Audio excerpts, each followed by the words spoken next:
योगजलधिपयोनिधिं वियोगशरदि महापथिं भाग्यभगितिशकावृतिं भोगभुवनभवाकृतिम् रामस्मरणमुजागरं निरामरचननिशाचरं वेदविनुतप्रचारणं निवेदविदितप्रचोदनम्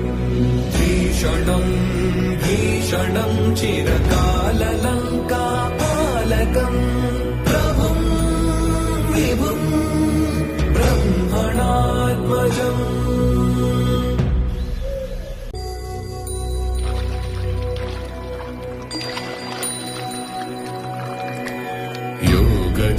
योगजलधिपयोनिधिं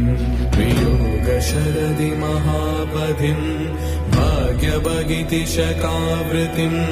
भोगभुवनभवाकृतिम् रामस्मरणमुजागरं निरामरचननिशाचरं वेदविनुतप्रचारणं निवेदविदितप्रचोदनम् भीषणं चिरकाललङ्कापालकं प्रभुं विभुं